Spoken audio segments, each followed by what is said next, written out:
Hi everybody, this is Sherry with upperdowntherebeautiful.blogspot.com. I wanted to show you something that I made today. My family has really been on my heart lately, and Thanksgiving is coming up in a few months, and I thought, I am so thankful for the family that I have. And all of my aunts, all but one who lives farther away, goes to the church that I grew up in. So for Thanksgiving, I wanted to send all of my aunts a special little corsage.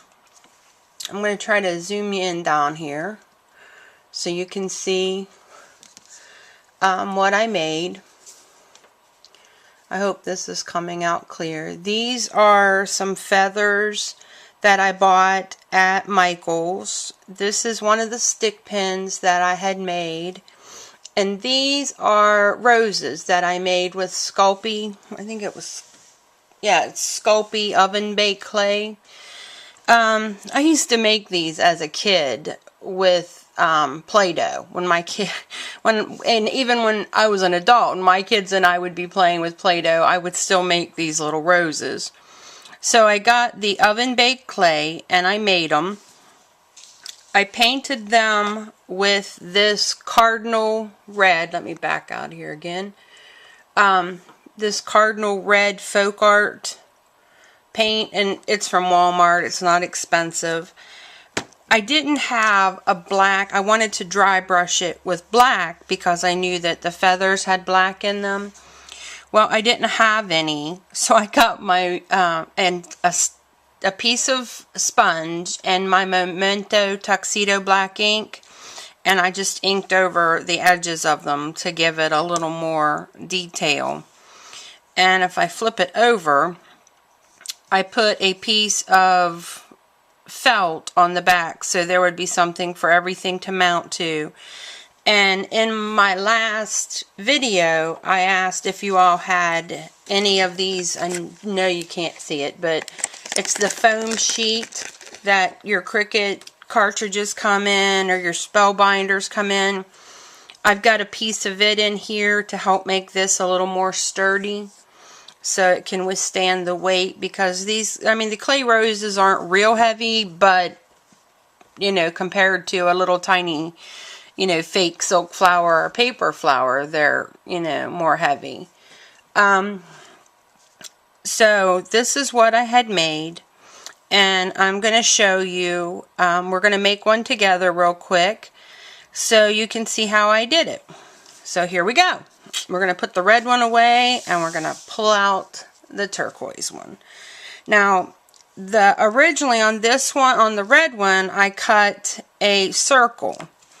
Well, I had to cut out a lot of the circles, so I'm going to try a rectangular foam shape. And this is my felt that I had got, and inside is a piece of the plastic that I had showed you earlier. Now this is one of the longer stick pins. It's actually a hat pin. So I may have to cut off a piece of this at the end, because I think I actually want to leave a little bit of this one showing at the bottom. So we'll see. Alright. Here are the feathers that my daughter helped me pick out, so I had the right color.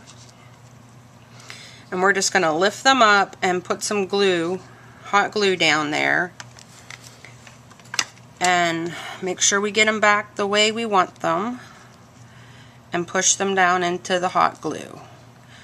And this is a low temperature setting glue gun, guys. So if you use a high temperature, please be real careful. I have seen my mother literally burn, so bad that she got giant blisters from her high temp glue gun. My dad had the habit.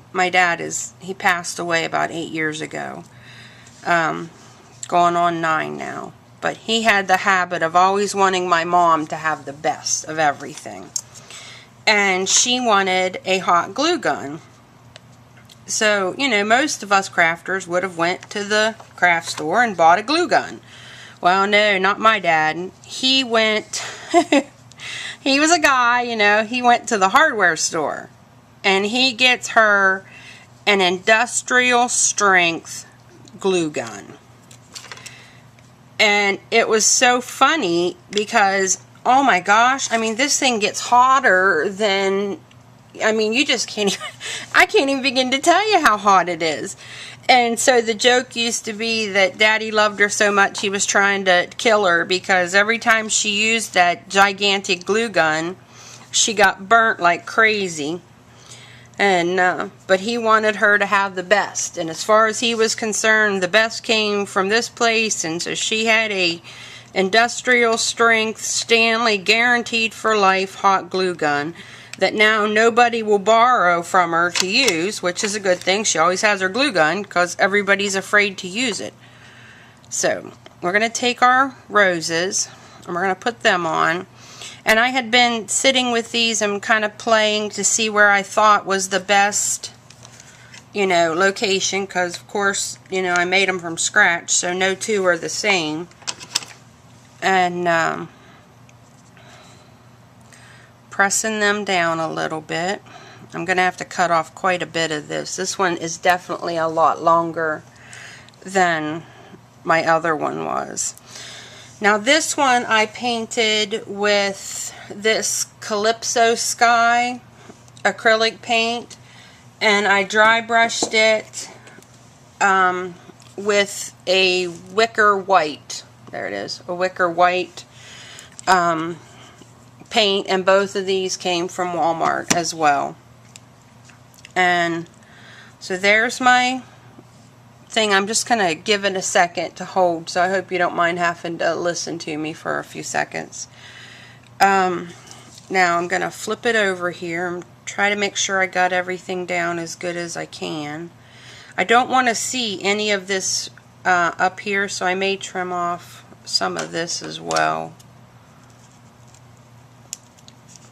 It's a little hard to trim with all the glue in there inside it and everything, but okay, so we got the little top corner trimmed off, and we're going to flip it over here and we're going to trim off the back.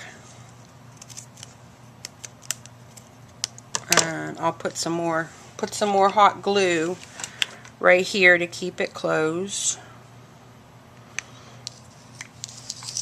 Okay.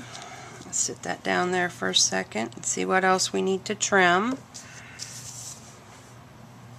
Trying to keep track of the time, guys, because this was kind of definitely an unplanned video, because I still have way more roses to make. So I was going to do that today, and I thought, no, I wanted you guys to see these because I was so tickled with how they were turning out. So now again, because these pins are so long, I had chose to use a bar pin again, which is one of these. I'm going to put some hot glue on the back of it. Okay, and we're going to flip this over. And I always put it up as high as I can get it where I have any kind of sturdiness, which would be right where the flowers are, because of course this, you know, the little hat pin is not offering me any stability. And so here we go, guys. Here's our second one from whichever one of my aunts like this color. I'm gonna sit it down here where you can see it, and I'll zoom in a little. And I'm definitely gonna trim off with my wire cutters about an inch off of the stick pin down here, so that it's not quite so long. And this is my version of, I guess, an I love you corsage for my aunts, and how much I appreciate them. When I was growing up, they were always there for me to take me back and forth to church and things, so I just want them to know I love them. Thank you for visiting me today, and happy crafting. Bye.